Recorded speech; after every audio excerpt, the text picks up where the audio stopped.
Hello, ladies and gentlemen, and welcome to another episode of Explode Your Expert Business Show. And today I'm here with my good friend, John Tighe. How you doing, John? I'm well, thank you, Simone. Thanks for having me on. It's my pleasure. I mean, we were talking before, we are here in hashtag lockdown. So, Yes.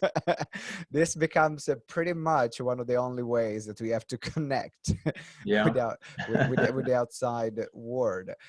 So before we go into the topic of today, which is how to build your authority in your field and become a best-selling author, then can you tell us a bit more just about you and your background what happened that got you to this point? Yeah, I'll give you the short version, but I've always loved to read, and I started writing my first book way back in 1998, and I couldn't get a publisher. And it was a sort of side thing. I was working at the time. Anyway, and that was back in the day when you had the double gatekeeper system. So you had to have an agent before you could get in front of a publisher, which in itself still wasn't a guarantee. So effectively two gatekeepers. And so that was all the way back in 98. And then I had another go at writing a book in 2004. First book was a thriller. Second book was actually a book about weight loss and nutrition, because that's something I'd been teaching at the time for several years. Same thing, the feedback was, it's a good book, but it's such a crowded marketplace, such saturated. You would need a celebrity to endorse it. Now, even if I could have got a celebrity, I didn't want to, because it was my baby. I'd put it was years of work that had gone into being able to write it in the first place, and then the writing process itself. So at that point, I had this great big stack of rejection letters, and I thought, okay, that's the end of this. I'm not going to try this a third time. And it was 2012 that I discovered Kindle Direct Publishing, which is, and it'd been around for a number of years at that point. That was when I discovered it. And that's the platform Amazon's created to allow authors to self-publish. And you can literally be up and live and published within 24 hours of uploading your manuscript and your cover. They also have a print, imprint, and there are lots of other platforms that sell books as well. But Amazon's like the 800-pound gorilla, for both traditionally and self-published authors, really, but particularly self-published. And so it sort of evolved from there.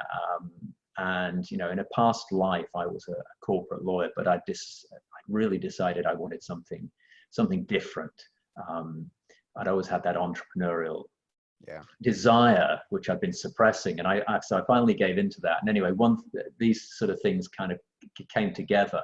And so I've been teaching, I've obviously gone back to writing, written a number of books since the first two, and spent 8 years nearly teaching people how to self-publish, get their books onto Amazon, promote them, get them to bestseller status, and particularly now focusing on entrepreneurs and business authors and helping them to get their message down, attract their ideal clients, get the book published, and use that as a positioning tool to grow their business rapidly. That's brilliant. So you mentioned that you wrote, then you discover Kindle publishing, and that was your launch into the publishing world. What was the first book that you published on Kindle publishing? Well, the first book was a book about real estate. So that was the third book I wrote. And then I was working on the diet book, and that's when because when I first discovered Kindle publishing, I was only looking at it from the point of view of publishing my own books. And so it wasn't until I'd written that third book, because I'd missed a little segment out. So from the corporate law world, I did go into the entrepreneurial world and set up an online real estate business. Got it. That's the joint of the dots there. Now that business, we got a lot of good feedback on that, but it hit the buffers. It ran out of cash flow. Probably 2008 wasn't a great time to be starting a real estate business, but I learned a lot. So 4 years in, I ended up having to pull a plug on that. So that's why that I didn't go beyond that with the real estate thing. But anyway, that was the third book I wrote, and it was part of the marketing process for that, because obviously I've been in the online space for coming up 4 years at that point, so I've been learning about online marketing. Yeah. And So long story short, I had this sort of epiphany moment, because what I did was I set out I actually made a Gantt chart and a list of stuff to do to market this book, to get traffic across, again, that book is a business positioning tool for the real estate business. And I suddenly had this epiphany that I could teach this. I love to write, I love to teach, and I love the online marketing thing. And it's there you go. sort It's of, a perfect fit. it became suddenly compelling, because I had a business which I could have turned it around, but it was really struggling. And my heart, at this point, my heart wasn't in it. I was never. And I had this other thing, which when I started doing it was immediately profitable, had very low overheads, and ticked all the main boxes for what I actually enjoyed doing. And so it just became a no-brainer. So rather than trying to turn around a business that I wasn't loving, I pivoted into something different. Did you have any resistance? Because right now, in particular in this time, now we're going to talk in a moment about publishing, but it's more a curiosity that I have, because now there are going to be in the current climate we're living in, that are going to need to pivot, and they might experience resistance in pivoting. How was your experience when you dropped the real estate business and started this new business in a complete new field? Did you have any resistance? Did you have any fears around that, or it was just like excitement of something new? Well, yes and yes. So, I mean, there was, obviously there were fears, but things weren't going well. And that was the reason I started thinking about doing the book in the first place, to try and turn things around. And obviously I didn't follow that through because of the reasons I've just explained. So there was some fear, and there was definitely resistance, but it's one of those things where once I made and I went backwards and forwards, talked it through with people for some time.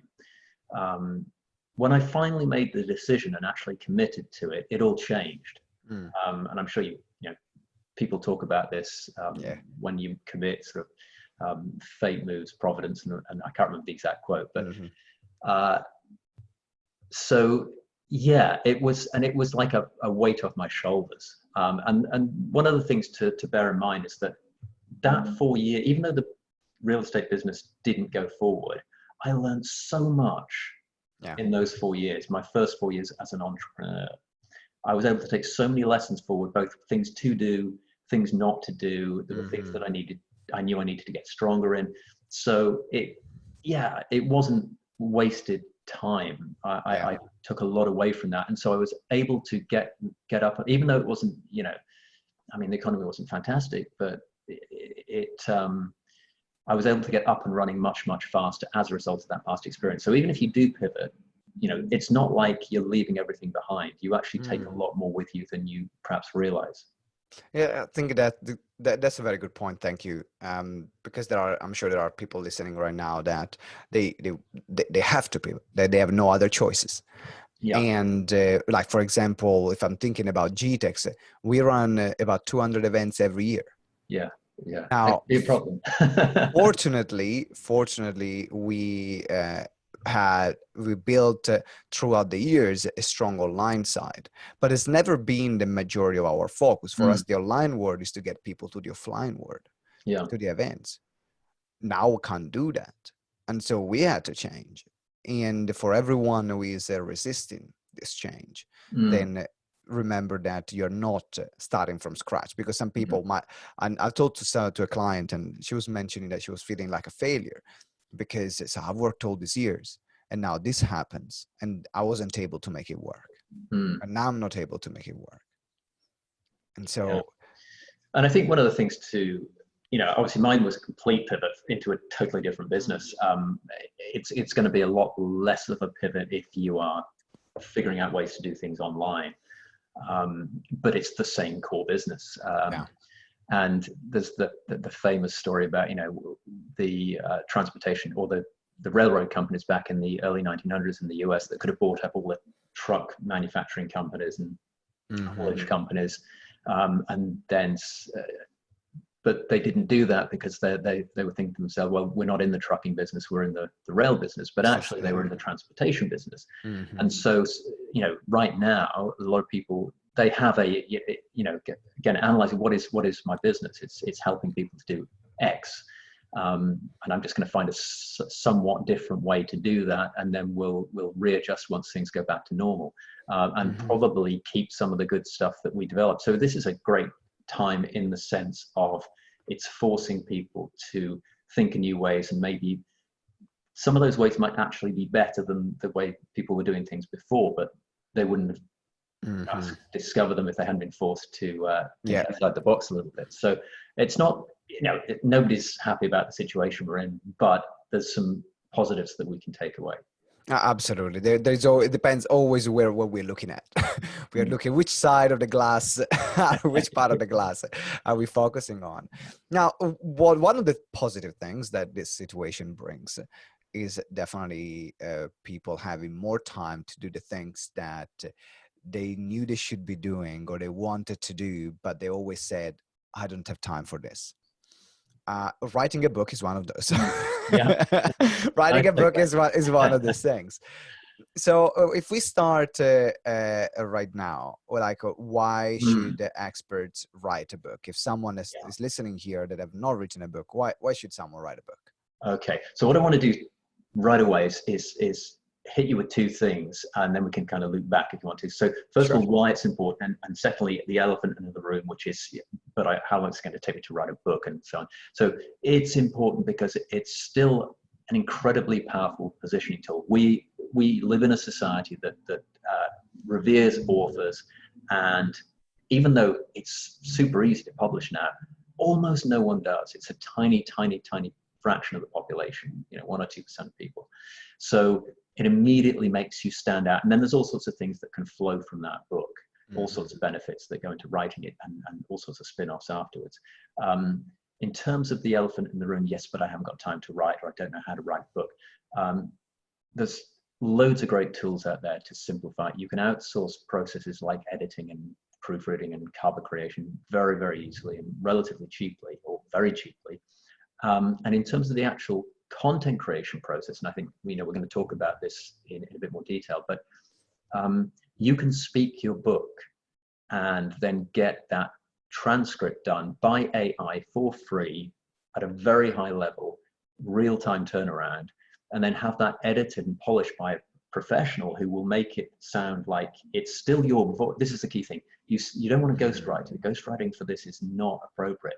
You want it to be your expertise in your voice, but polished so that it sounds like it's been, or it reads like it's been written, as opposed to a recording of a transcript. So by doing that, if you spend a little bit of time creating the right structure for your book, then you can essentially go to those bullet points, speak to them, get the transcript done, edit it, and very, very quickly. Some people do this within a few days or a couple of weeks. Yeah. It doesn't need to take months or years. So we've got these amazing tools now, and you can get a book out very, very quickly. That's awesome. What kind of tools were you talking about? For example, the one that can use, you mentioned recording or transcribing. Do you have someone in mind? There's a lot of stuff, and I know you went into the wormhole or researching resources for writers. Yeah, exactly. So I've actually just been doing some research on this. I've just been putting a writer's guide together. There are lots of solutions for transcription, both people and AI. The best one right now, in my opinion, is called Otter.ai, and the turnaround is within minutes, or if you're actually talking into it, it actually transcribed it as you watch in real time. You get 10 hours of transcription for free each month with the basic account. So to put that in perspective, talking at the sort of normal pace, the way we're talking now, you're looking at about 8,000 to 10,000 words an hour. So if you think a book could be anywhere from 25,000, 30,000 at the sort of shortish end to 40 or 50 or 60,000 words, that's sort of 3, 4, 5, 6 hours of speaking. So you can get it done completely for free. through Otter. It's accurate, it's fast, it's free. And if you want, you can download an app and you can literally talk into your phone, hit the button, and it automatically sends it off and then sends you back the transcription once it's been completed. So Yeah. super easy. And the way to make it even easier is obviously just to chunk it down. So, obviously you're going to have different chapters, but chunk the chapters down and perhaps do a few minutes at a time. Address one topic, talk about that, take a little break, and then go back and do it that way. And then, as long as you're consistent, do a little bit each day, then within no time at all, you'll have the raw transcript of your book in front of you. Yeah, I absolutely love Otter. It's like I got a premium account. Is one of my best friends. I spend time with Otter every single day. But for example, like even I run another podcast called the Simone Vincenzi Talks Business. And if you guys haven't subscribed to it, make sure you check on your favorite podcasting platform, Simone Vincenzi Talks Business, and subscribe now. And it's a very short, like 2 to 5 minutes videos that I do, and then I turn into a podcast, and then I add the audio file to Otter to then create social media posts or blog posts from there. So it's an incredible tool, very easy to use, and definitely it will help you speed up the process. You mentioned, so the elephant in the room is how long will it take? Are there any other elephant in the rooms that, because you work with many authors, that stop them from getting it done, or from yourself writing your books, that stopped you to getting them done, that is worth addressing right now? Yeah, well, just very quickly, what I would say is people, understandably, this is not criticism, people get hung up on the mechanics of it. Okay, how do I go through, how do I do this, and this? How do I market it? How do I turn it into a bestseller? And I guess what I would say is really the important thing is just getting it done. The mechanics are relatively straightforward, and if you don't want to do them, you can outsource them really inexpensively. So don't let that stop you from making progress. Try not to worry about the mechanics of it. Try not to worry about getting it out there. Just the fact that you've got a book is fantastic positioning. Even if the person that you're speaking to doesn't read it, you will get a different reaction from somebody when you tell them that you're a published author or a best-selling published author. They still haven't read your book, but they react differently, and immediately people will start sort of seeking out opinions from you on your topic, because there's that sort of halo effect, that assumption that if you've written a book, and it's generally a valid assumption, if you've written a book on a subject, you must know quite a bit about it. So immediately it positions you. So don't get hung up on the mechanics. Those can sort themselves out, or somebody can help you with those. Get it done. Yeah. Which kind of goes to everything in life and business, isn't it? Just get it done. Yeah, but that's absolutely true. Do you find that a more effective strategy, I don't know if you find something works better than another, is like to just focus your time and say, okay, I'm going to block 2 weeks and that's all I'm going to do?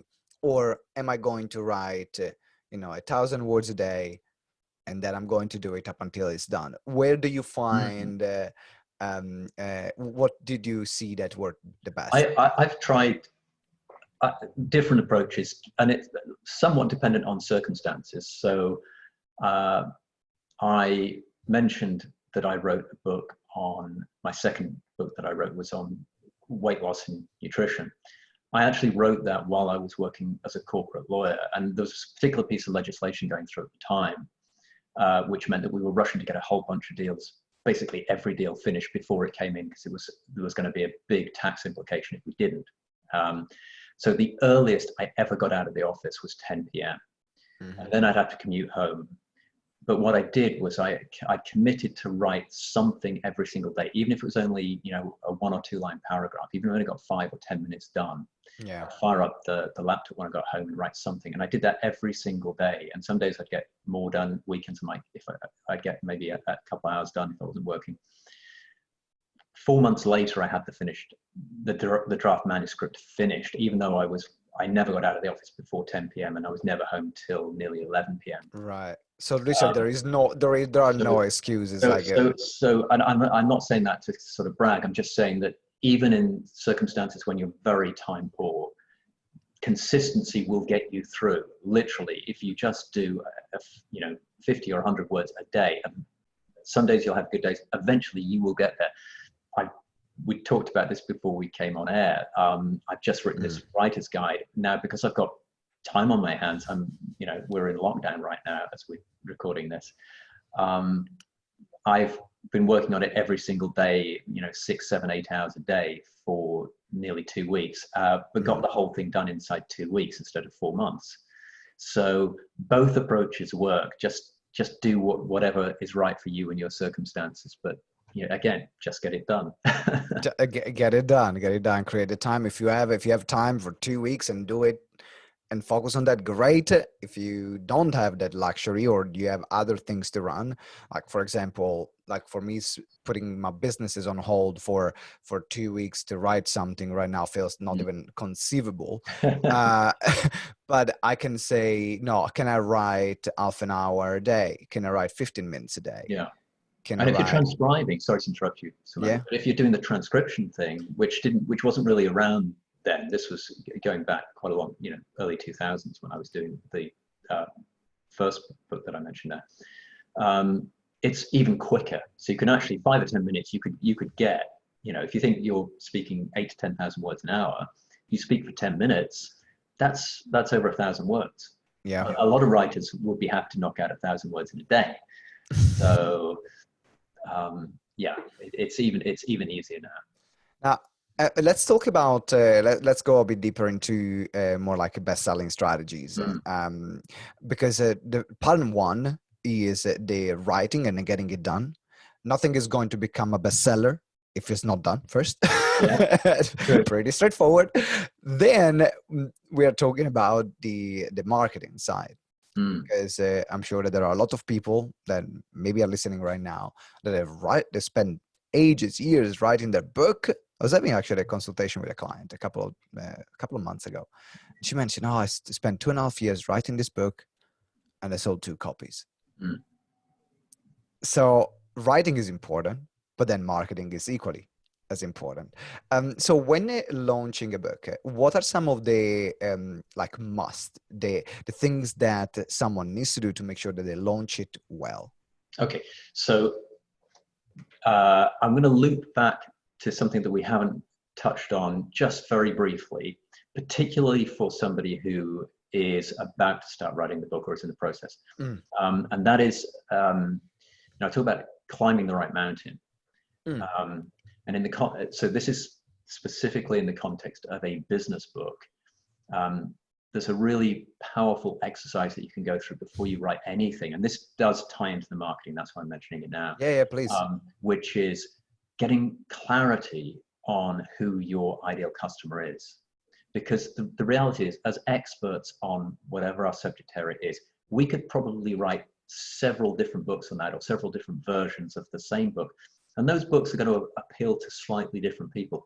If you can get clarity on who your ideal prospect is, who do you enjoy working with? Who's willing to work well with you and does the stuff that they need to do? Who has money to hire you for your product or service, etc.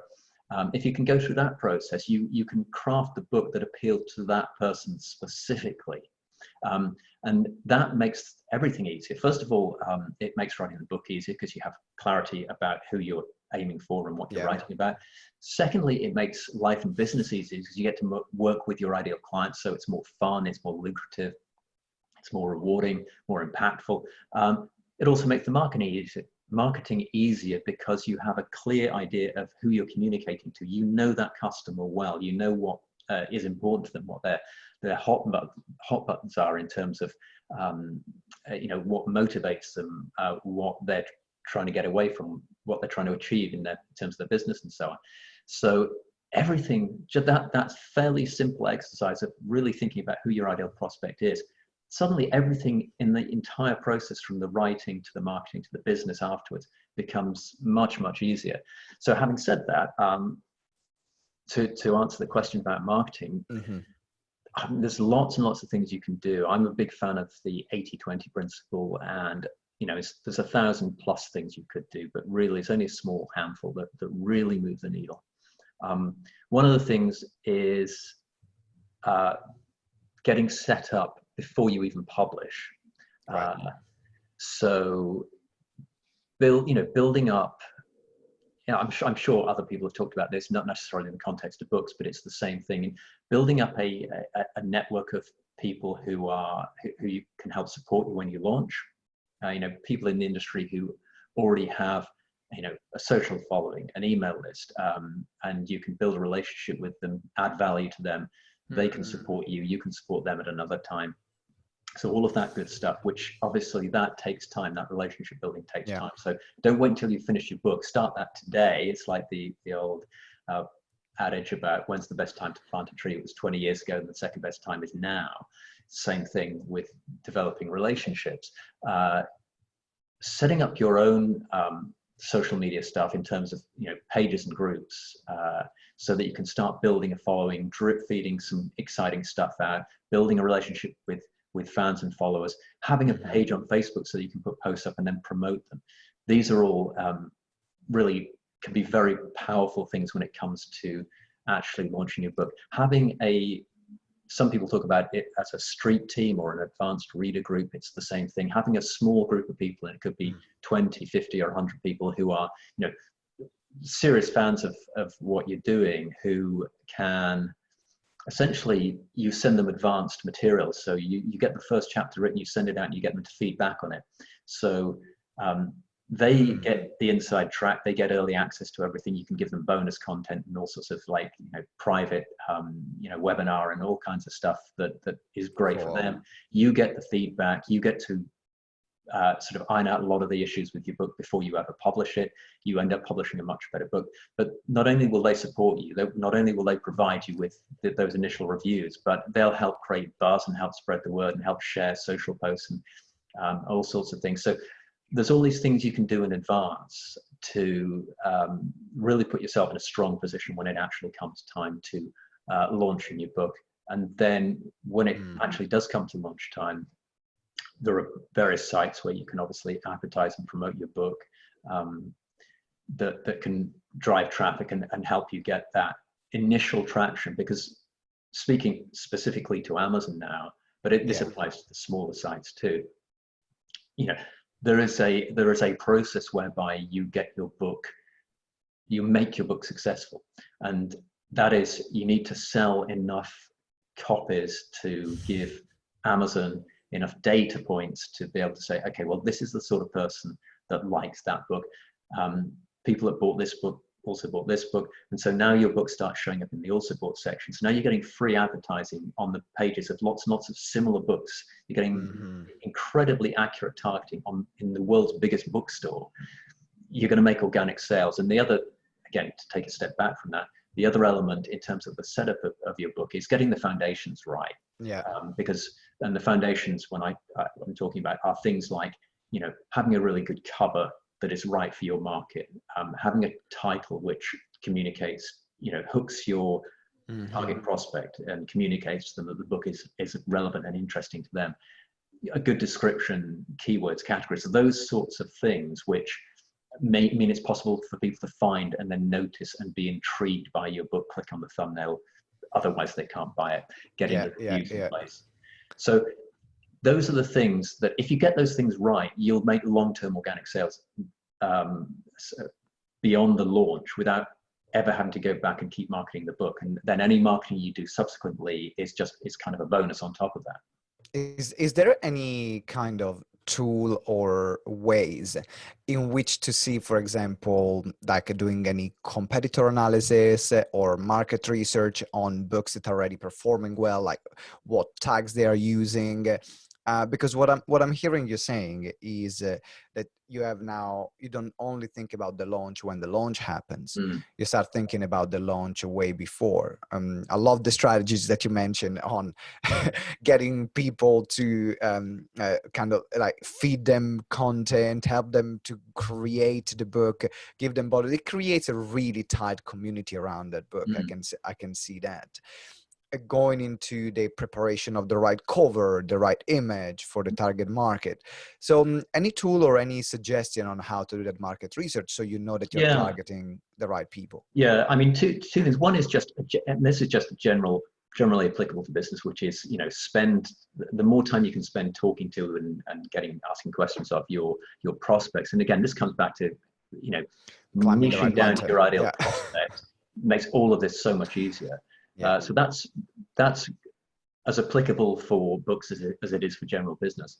In terms of actual tools, there's I'm trying to think of it. It's called Kindle Rocket. It's by Dave Chesson, which is a really useful tool. It's allows you to do very, very rapid keyword and category analysis of books that are in your niche, and really get a lot of data very quickly. I would also say, though, that while that's great software and well worth investing, it's only $97 for lifetime access. Definitely, you still want to go into Amazon, which is where most of your buyers will be, and spend time just exploring the relevant categories, and brainstorm a handful of books which are similar to yours and look them up, see what categories they're in. Got it. And then go through those categories, look at the bestsellers in those, look at, get a sense of the look and feel for the books in that category, or the different kind of themes that recur in terms of images or colors or fonts or layout of the covers. Read the descriptions and get that intuitive sense that you don't get from just using software. And there's a synergy to that. So you use the software, but you also just get in there and actually look and see what your prospects are actually looking and seeing when they're searching on Amazon, and type keywords into the search for either the bookstore or the Kindle store specifically, because Amazon will drop down a list of suggestions. You get to see exactly what people are typing in. So spend a few hours, spend half a day or a day just doing this. It will be more than pay for itself, because the benefits that first of all, you'll have a better understanding of your market and your clients anyway, which translates to everything. Secondly, you do it once and it benefits your book for the lifetime of that book. And once you've done one book, you may end up thinking, actually, that wasn't so hard at all. I might do a second book, because you've got all this knowledge in your head and you want to get it out there.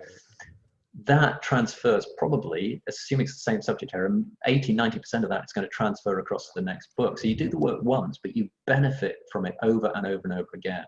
So yes, great software, and that was Kindle or Publisher Rocket, because it just changed its name. So Publisher Rocket is the name of the software, but get in there and just dig around and take notes and get that intuitive feel for where you're going to be selling your book.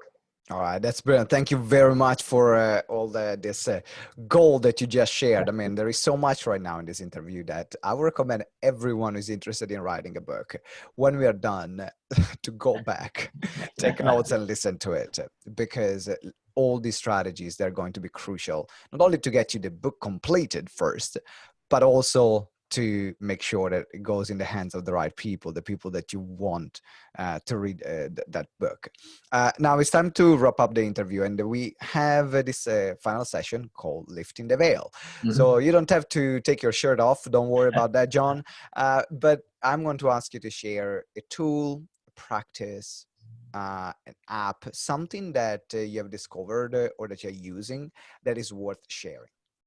What's that for you? Well, the one I want to share is actually a book, and it's not again, it's not specific to publishing. This is just to do with anything really, and it's a book called The Power of Habit by Charles Duhigg, which it's been out about a decade now. A massive bestseller. It's really powerful in life and in business, because if you've not read it, read it. If you have read it, perhaps go back and reread it, because one of the best ways I've found of making progress, and this is kind of what the book talks about, is embedding new habits, because we are creatures of habit, and so you have good habits, you have bad habits. If you can gradually migrate across towards good habits, then life becomes just better, easier, smoother in every possible way. And so that's what the book talks about, is how to develop good habits, how to drop negative, destructive habits. And there's another book which I'd also mention, which is similar. It's a little bit of a shorter read. It's called The 21 Day Miracle. It's by Ed Rush. They're both, you get them both on Amazon. And it's a very similar sort of thing. And it talks about 21-day sprints. So just focusing on one thing, one habit for 21 days. Until, you know, putting your willpower into that one thing, making it a habit, and then once you've got that bedded in, you can move on to the next one. Sorry, it's just not the camera there. So those two books and the kind of process that they advocate is what I would recommend. All right, so The Power of Habit and The 21-Day Miracle. That's right, yeah. Brilliant. So make sure these resources are going to be in the show notes. You can scroll down if you are listening on your mobile, or if you're watching, for example, on any other like YouTube or any other platform, then you will find all these resources in the comments. Now, John, thank you very much for being with us today and for all the gold that you shared. If someone wants to reach out to you, wants to work with you, or get access to some of the resources you have created, what's the best way to get in touch with you? Okay, so well, the first thing they could do is go to crushitwithkindle.com. They can get a free book there and get onto the mailing list. And obviously Amazon, you can find the book on Amazon as well, and other books. But then also social media. So there's a Crush It with Kindle, which is the name of my sort of flagship book on this. Crush It with Kindle Facebook page, and a Crush It with Kindle YouTube channel as well. So that's Crush It with Kindle. Crush It with Kindle. The link is in the show notes, so make sure that you go right now. Don't wait anymore. Don't wait any more seconds. Right now, go Crush It with Kindle. Click the link and get John's book and start engaging with John. In particular, if you know that you want to write a book or you have written a book that you want to promote more, John is the right person for you. We've been knowing each other for years, and he helped many people write and publish their books. And right now, if that's, you see, actually, I'm using this time where I'm home to create something that I wanted to get done for ages. There's never been a better time. So get in touch with John. Highly recommend it. Thank you. And thank you for being on the podcast today, man. Yeah, pleasure. Really good fun. Enjoyed it. Thank you. All right, ladies and gentlemen, thank you for watching or listening. Another episode of Explode Your Expert Business Show. And what an episode. Let me know in the review, what did you enjoy? Leave a review to help us support the podcast. Remember, the more reviews you leave, the more I'm going to love you. And the more you support as well the expansion of the podcast. That's how iTunes work. That's how the platform works. So it really means a lot, if you enjoyed this interview, to go and leave us a review. If you find the link in the show notes, you will find the review link. Without nothing else from me, I'll see you next time. And always remember that together we grow exponentially. Ciao. Bye.